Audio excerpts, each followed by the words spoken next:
এরপর আল্লাহ তাআলা বলেন ওয়ামা তাদরি নাফসুম মাযা তাকসিবু গাদা।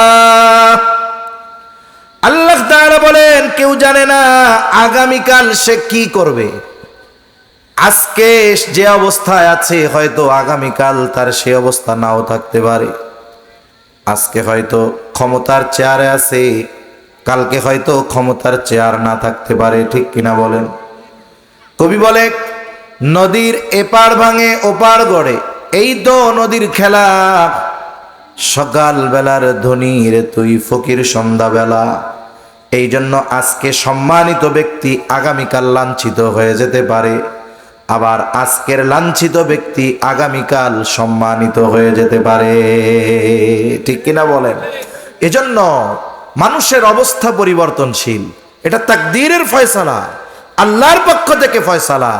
এজন্য একজন আর একজন রে ছোট মনে না করা। হইতে পারে যে আজকে আমার অবস্থান ভালো আছে, আমার প্রতিবেশী আমার অবস্থানগত দিক দিয়ে দুর্বল, আজকে তারে আমি খোসা মারতেছি, আজকে তারে খোসা মারতেছি, আগামীকাল হয়তো আমার চাইতে ভালো অবস্থানে সে চলে যেতে পারে। এজন্য তুচ্ছ কাউকে না করা, হিংসা কাউকে না করা, কাউকে ছোট মনে না করা।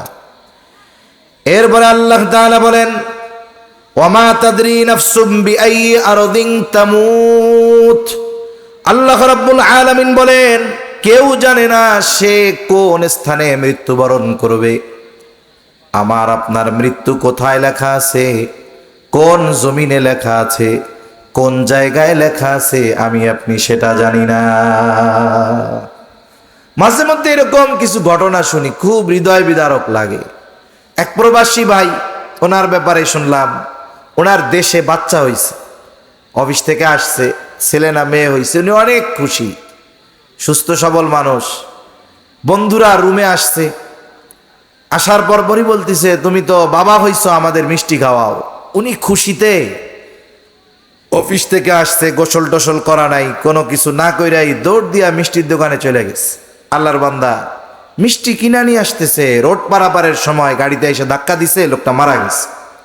একটু চিন্তা করে দেখেন, সুস্থ সবল একটা মানুষ, ওই স্থানটাতে আল্লাহ তাআলা তার মৃত্যু লেখা রাখছিল। এটা স্বাভাবিক বিষয় যে আমার আপনার মৃত্যু কোথায় লেখা আছে এটা কেউ জানে না। আমার মৃত্যু যদি এমন কোন জায়গায় লেখা থাকে আমি চিনিও না, আমার তাকদীর আমাকে ওই জায়গায় নিয়ে যাবে, ঠিক কিনা বলেন? এজন্য কেউ জানে না কোন জায়গায় তার মৃত্যু হবে। তবে সর্বদা মৃত্যুর জন্য প্রস্তুত থাকা দরকার। এই পাঁচটা ইলম, এই পাঁচটা বিষয়ের ইলম একমাত্র যার কাছে আছে তিনি কে? এক বর্ণনায় আসছে, তাফসীরের মধ্যেও আসছে যে মানুষের মৃত্যু ওই জায়গায় হয়, কবর ওই জায়গায় হয় যেই জায়গার মাটি দিয়া তারে বানানো হয়। তার মানে আমার আপনার জন্য আল্লাহ তাআলা মৃত্যুর একটি সুনির্দিষ্ট স্থান রেখে দিয়েছেন। সময়ও যেমন সুনির্দিষ্ট, আমার আপনার মৃত্যুর স্থানটাও সুনির্দিষ্ট, কিন্তু আমাদের অজানা। আর এই অজানা বিষয়গুলো জানার অতি চেষ্টা না করে এই বিষয়গুলোর সিদ্ধান্ত ফয়সালা আল্লাহর হাতে রেখে দিয়ে আমাদের নিজেদের প্রস্তুতি গ্রহণ করা দরকার। কেউ যদি এই চিন্তা করে হুজুর যা কইল, 6টা কথা বলল, এর মধ্যে তো 5টা ঘটতেছে এই অলরেডি, তাহলে তো কিয়ামত আয়া পড়ছে, সবকিছু বাদ দিয়ে টেনশনে মাথা গরম করলে হবে না। আমাদেরকে আল্লাহ প্রদত্ত যেই আইন কানুন বিধিনিষেধ এগুলোর উপরে নিজেদের পরিচালিত করতে হবে। এগুলো হবে কিয়ামতের আগে, থামানোর কোনো সুযোগ নাই।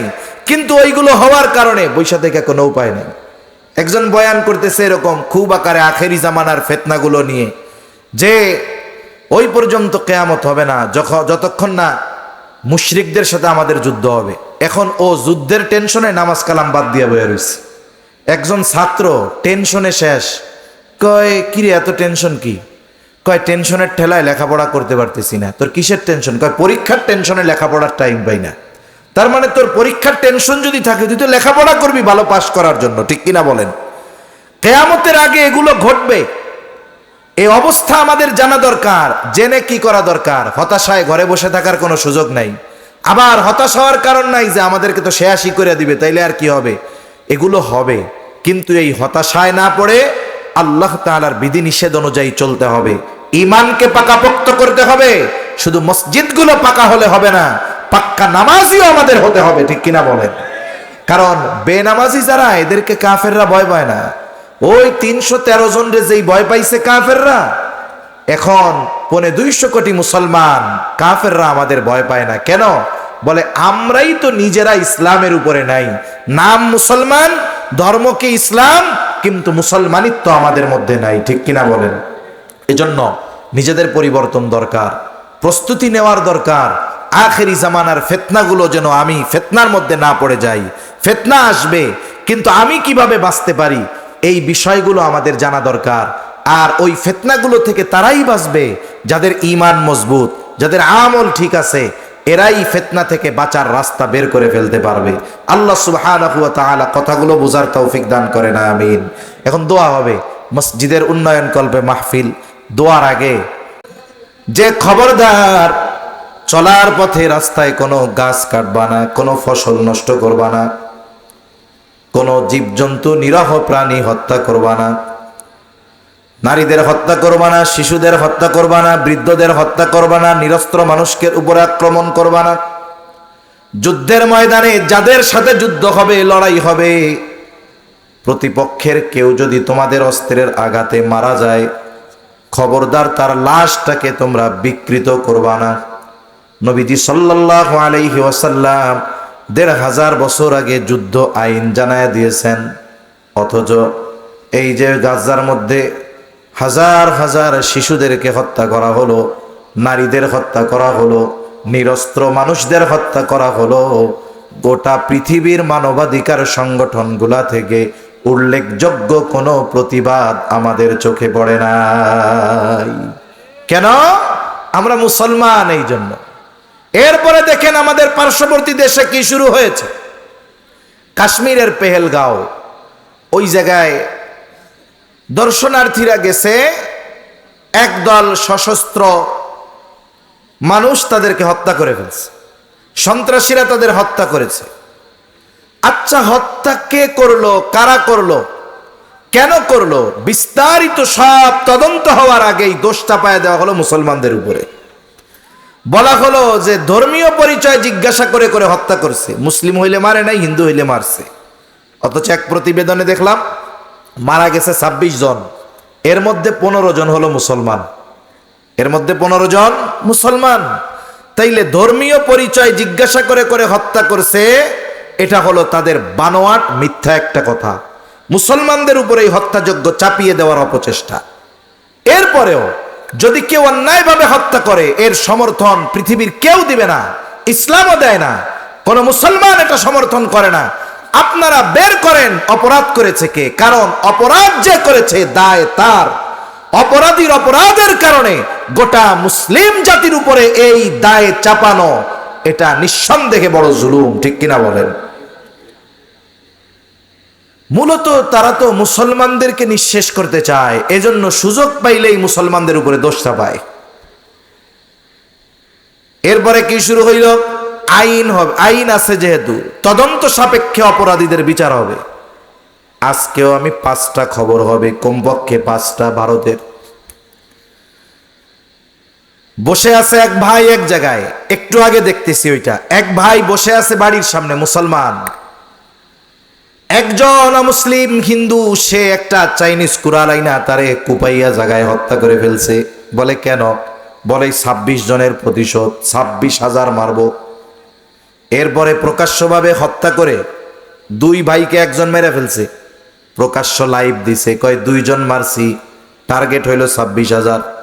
একটু চিন্তা করেন, একটা রাষ্ট্রের আইন কত ভঙ্গুর হলে হত্যা করার পরে লাইভে দেয়, দিনের বেলায় প্রকাশ্য হত্যা করে, আবার অস্ত্র হাতে নিয়ে অন্যান্য মুসলমানদেরকে খুঁজে বেড়াচ্ছে হত্যা করার জন্য। অথচ আইন শৃঙ্খলা বাহিনী এইটার কোনো ব্যবস্থা গ্রহণ করতেছে না।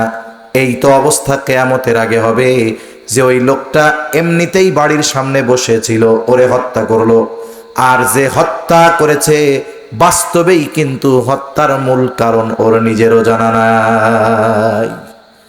আর এটা আমাদের উপরে বেশি চলতেছে, মুসলমানদের উপরে। এক সময় হয়তো মুসলমানদের দেয়ালে পিঠ ঠেকবে, তখন হুঁশ হবে যে না, আর মার খাওয়া যাবে না, এখন প্রতিবাদ করতে হবে। ঠিক কিনা বলেন? তা নবীজি সাল্লাল্লাহু আলাইহি ওয়াসাল্লাম বলেন, কিয়ামতের আগে হার্জ বেড়ে যাবে, হত্যা বেড়ে যাবে, অন্যায়ভাবে হত্যা। এরপরে নবীজি বলেন, কিয়ামতের নিকটবর্তী সময় একটা সময় হবে, মানুষের সম্পদ এত বেড়ে যাবে যে মানুষ সম্পদ রাখার জায়গা পাবে না। মানুষ যে দান সাদকা করবে, দান সাদকা করার মতো মানুষও খুঁজে পাবে না।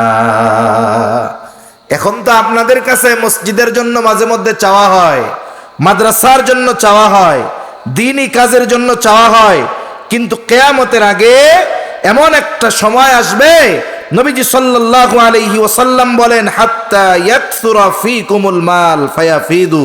নবীজি বলেন, তোমাদের ধন সম্পদ এত বাড়বে যে উপচে পড়বে।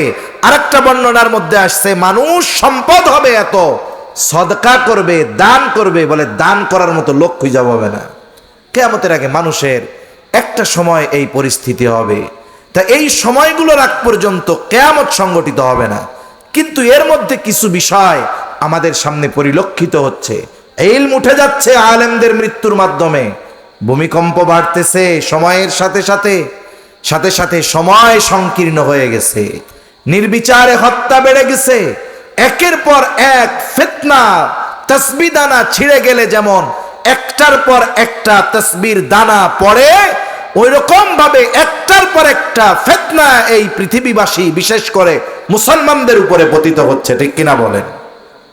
এই জন্য কিয়ামত বেশি দূরে নাই, আমাদেরকেও সেই জন্য প্রস্তুত করা দরকার, আমাদেরও প্রস্তুতি নেওয়া দরকার যে ওই কিয়ামতের ময়দানে আমরা যেন আল্লাহর কাছে ধরা পড়ে না যাই। তাহলে আয়াত তিলাওয়াত করেছিলাম সূরা লুকমানের শেষ আয়াত। আল্লাহ রাব্বুল আলামিন বলেন, ইন্নাল্লাহা ইনদাহু ইলমুস সাআহ ওয়া ইউনাজ্জিলুল গায়থ। আল্লাহ রাব্বুল আলামিনের কাছেই আছে কিয়ামতের ইলম, কিয়ামতের সুনির্দিষ্ট সময় কেউ জানে না। জানে কে? জোরে বলেন, আরো জোরে বলেন, কে জানে? কিন্তু কিয়ামতের আগে কি আলামতগুলো, এই কয়েকটা আলামত আমরা জানতে পারলাম, যাতে করে কিয়ামতের জন্য আমাদের প্রস্তুতি নেওয়া সহজ হয়, আমাদেরকে প্রস্তুত করা আমাদের জন্য যেন সহজ হয়। এজন্য কয়েকটা আলামতের কথা বললাম।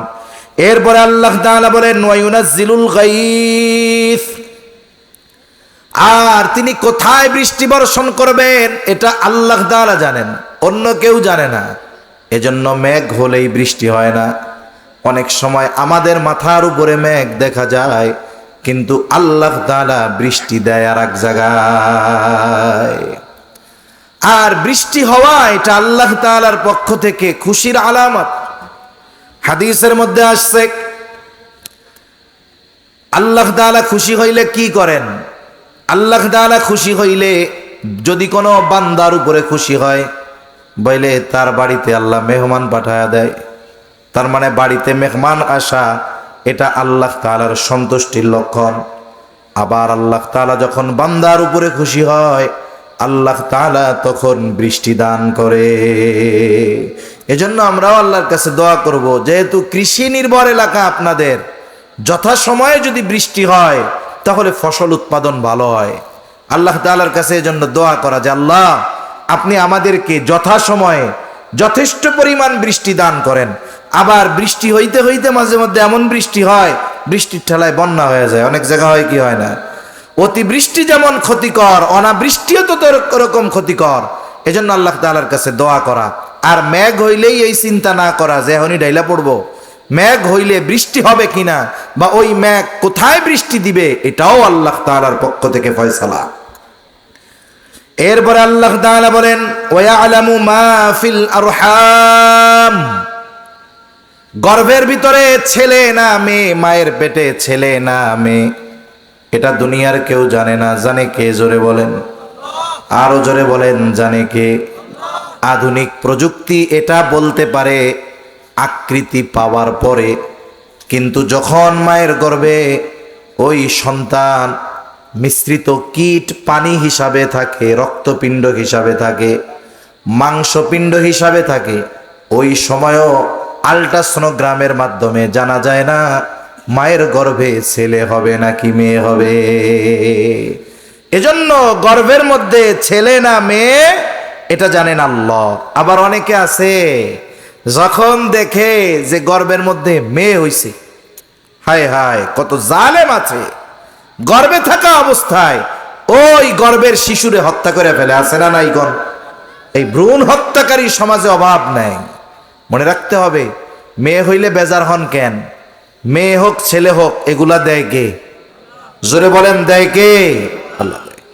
আল্লাহ তাআলা বলেন, ইয়াহাবু লিমান ইয়াশাউ ইনাসান ওয়া ইয়াহাবু লিমান ইয়াশাউ যুকুর আও ইউযাউযুহুম যুকরানা ওয়া ইনাসা ওয়া ইয়াজআলু মান ইয়াশাউ আকীমা।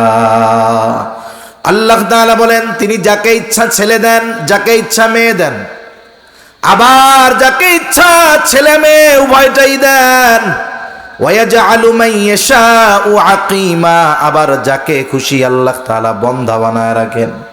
তার মানে তারে ছেলেও দেন